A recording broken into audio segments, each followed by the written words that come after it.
காவியா நேரமாச்சு எந்திரிமா. தலகாணிய வச்சிருக்க சந்திரா. காவியாவை பாத்தியாப்பா? உன் கூட தானமா படுத்துருப்பா. இப்ப பார்த்தா தலையணை வச்சு போர்வ போத்திருக்குப்பா. ஆளையே காணப்பா. இவ்வளவு காலையில எங்க பொறுக்க போயிருப்பான்னு தெரியலையே. ஏய் வாய மூடு. ஒருவேளை அந்த உத்தமம் ஆளை வச்சு காவியாவை கடத்திருப்பானோ? தலைவன் எல்லாம் செட் பண்ணி வச்சுட்டு போயிருக்கான்னு பாட்டி சொல்றாங்க. அவ்வளவு உத்தமம் தூக்கி இருப்பாரா? உத்தம வீடு பூந்து தூக்குறவனா இருந்தா நேத்தே பண்ணிருப்பான். இப்பவே நான் ராணிக்கு ரேவதிக்கு போன் பண்ண. காவியாவை காலையில இருந்து காணோமா. காவியம்மா வந்துட்டீங்களா? சொன்னபடியே வர வச்சிட்டீங்க. காவியா முகூர்த்தத்துக்கு நேரமாவது. உனக்காக ஒரு சூப்பரான புடவை வாங்கிட்டு வந்திருக்கேன். சீக்கிரம் போய் இதை கட்டி. நான் இன்னும் எதையுமே மறக்கல. என்ன உள்ள வச்சுட்டு மொத்த குடும்பமும் நிம்மதியா சந்தோஷமா இருந்தாங்கல்ல, அது எல்லாத்துக்கும் கல்யாணம் முடிஞ்சதுக்கு அப்புறம் சேர்த்து வச்சு டார்ச்சர் பண்ண போறேன். ராணி ரேவதியும் காணுமே. நான் என்ன பண்ணுவேன்? அக்கா போன் எடுத்துட்டு போல, ரூம்லயே வச்சிட்டு போயிருக்கா. ஐயோ அப்பா, அக்கா ஏதோ லெட்டர் எழுதி வச்சிட்டு போயிருக்கா. நீ படி. அப்பா பாட்டி என்ன மன்னிச்சிருங்க. என்னால பூஜா விக்கி எல்லாரும் ரொம்ப கஷ்டப்படுறீங்க. இதுக்கு மேலயும் நான் உங்களுக்கு கஷ்டத்தை கொடுக்க விரும்பல. அப்பா நான் உங்ககிட்ட கேட்காம இது வரைக்கும் எந்த முடிவையும் எடுத்ததில்ல. பாட்டி உங்ககிட்டயும் சொல்லாம நான் எதுவும் பண்ணதில்ல. முதல் முறையா உங்க எல்லாரையும் மீறி நான் இந்த முடிவை எடுத்திருக்கேன். இந்த முடிவு உங்களுக்கு வருத்தத்தை கொடுக்கலாம். ஆனா இதுக்கப்புறம் நீங்க யாரும் என்னால கஷ்டப்பட மாட்டீங்க. நான் போறேன். உத்தமன் கிட்ட இருந்து உங்க எல்லாரையும் காப்பாத்த நான் உத்தமன் கிட்டயே போறேன். பாத்தீங்களாமா இந்த காவியை எப்படிப்பட்ட வேலையை பண்ணிட்டு போயிருக்கான்னு. அந்த உத்தமன் கொடுத்த டார்ச்சருக்கு பயந்துதான் காவியா இப்படி ஒரு முடிவு எடுத்திருக்கா பாட்டி. அவ குடும்பத்துக்காக என்ன வேணாலும் பண்ணுவா. ஐயா நாங்க ரெடி. இப்ப அடுத்து என்ன பண்ணணும்? வீட்டு பெரியவங்க கிட்ட ஆசீர்வாதம் வாங்கணும். அதான் இங்க பெரியவங்க யாரும் இல்லையா? ஆமா இல்ல. சாமியை கும்பிட்டுட்டு மனமேடையில உட்காருங்க. சரி. எனக்கு சாமி கும்பிடணும். நான் போயிட்டு வரேன். அவ குடும்பத்தோட நிம்மதியே இந்த கல்யாணத்துல தான் இருக்கு. அந்த பயம் இருக்கிற வரைக்கும் அவ இங்க இருந்து ஓட மாட்டா.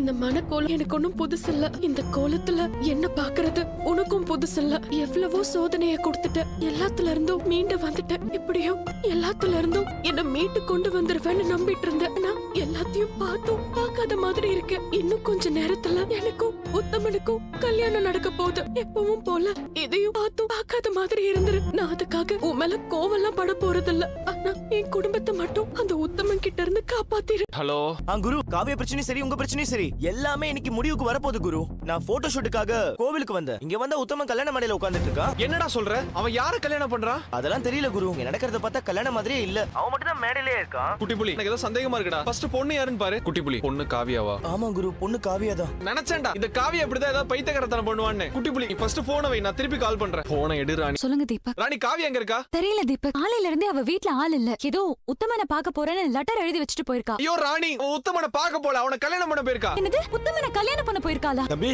பாட்டி உங்களுக்கு எப்படி தெரியும் என் பொண்ணு உத்தமனை கல்யாணம் பண்ணிக்க போறான்னு? இப்பதான் அசிஸ்டன்ட் மாங்காட்டம்மன் கோயில்ல இருந்து கால் பண்ணா. உத்தமனையும் காவியும் கல்யாண செட்டப்ல பாத்துருக்கான். நீங்க ஃபர்ஸ்ட் கிளம்பி அந்த கோயிலுக்கு வாங்க, நானும் வந்துடுறேன். சரிப்பா. ஹலோ யாரு? நான் தீபக் பேசுறேன். உன் தம்பி உனக்கு உயிரோட வேணும்னா அவன் பண்ற அநியாயத்துல ஒழுங்கா நிப்பாட்ட சொல்லு. இங்க பார், அவன் மட்டும் காவிய கழுத்துல தாலியை கட்டினா சத்தியமா சொல்றான் அவனை கொல்லாம விட மாட்டேன். உன் தம்பியை கையில சாவ கூடாதுன்னா எனக்கு முன்னாடியே மாங்காட்டம்மன் கோயிலுக்கு போய் கல்யாணத்தை நிறுத்து. அந்த தீபக் போன் பண்ணி உத்தம காவிய கழுத்துல தாலி கட்ட போறதா சொல்றாங்க. ஏதோ கோவில்ல வேற சொல்றாங்க. எனக்கு ஒண்ணுமே புரியல. மறுபடியுமா ரூம்ல பாப்போம் வா. ஆளை காணோம். அவன் சொன்னது உண்மைதான் போல இருக்கு. மாங்காட்டம்மன் கோயில் தாங்க சொன்னா. நாராயணா சீக்கிரம் வண்டி எடு. டேய் தம்பி, என்னடா இதெல்லாம்? என்கிட்ட கூட ஒரு வார்த்தை சொல்லல. நீங்க ரெண்டு பேரும் இங்க எப்படி வந்தீங்க? முதல்ல உங்களுக்கு எப்படி தெரியும்? நீங்க எப்படி இங்க வந்தீங்க? தீபக் தான் மாப்ள போன் போட்டு மிரட்டினான். காவியா கழுத்துல தாலியை கட்டினா உன்னை கொன்னுடுவேன்னு. அதுக்கு பயந்து தான் நானும் உங்க அக்காவும் பதறி போய் ஓடி வரோம். அவனுக்கு எப்படி இந்த கல்யாணத்தை பத்தி தெரியும்? அவனுக்கு எப்படி தெரிஞ்சிச்சுன்னா எங்களுக்கு தெரியாது. முதல்ல அவன் இங்க வந்து கலாட்டா பண்றதுக்குள்ள போயிடலாம் தம்பி.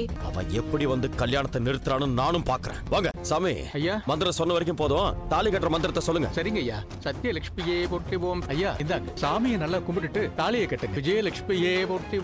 வித்யாலட்சுமியே போற்றிவோம். காவியா, காவியா. வேண்டாமா நிறுத்து. இருங்கப்பா. என்னம்மா இப்படி பண்ணிட்ட? வேண்டாம்ப்பா, தயவு செஞ்சு எல்லாரும் இங்க இருந்து போயிடுங்க.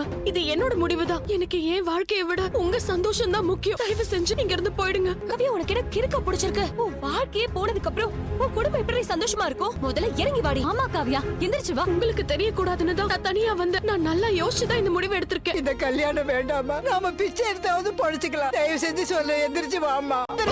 அப்பா, என்ன மீறி இந்த கல்யாணம் நடந்துச்சு. இதே இடத்துல கழுத்து அறுத்து செத்து. என்ன விடுங்க. என் அப்பா தான் எனக்கு முக்கியம்.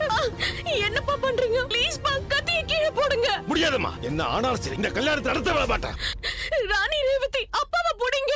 அவர் எதுவும் பண்ண வேண்டாம்னு சொல்லுங்க. நீதான் அவ்வளவு பிடிவாதமா இருந்தியே, நீயே வந்து காப்பாத்து. அவன் என்ன மிரட்டுறது? இந்த கல்யாணம் மட்டும் நடக்கல, நானே உங்க அப்பா கழுத்தை அறுத்து போட்டுருவேன். மாப்ள ஏற்கனவே நிறைய அவமானப்பட்டாச்சு. இனிமேல அவமானப்பட முடியாது. நீ தாலியை கட்டிடு.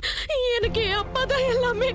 அவருக்காக தான் நான் இந்த கல்யாணத்துக்கே ஒத்துக்கிட்டேன். அவருக்கு மட்டும் ஏதாவது ஆச்சுன்னா நான் சும்மாவே இருக்க மாட்டேன். என் கண்ணு முன்னாலேயே வாழ்க்கை நாசமா இருந்தா என்னால பார்த்துட்டு சும்மா இருக்க முடியாது. கல்யாணத்துக்கு சம்மதிச்சுட்டு தாலி கட்டுற நேரத்துல வேண்டான்னு சொன்னா நான் விட்டுருவேனா? இன்னைக்கு உன் கழுத்துல தாலி கட்டாம விட மாட்டேன். அக்கா சீக்கிரம் அந்த தாலி எடு.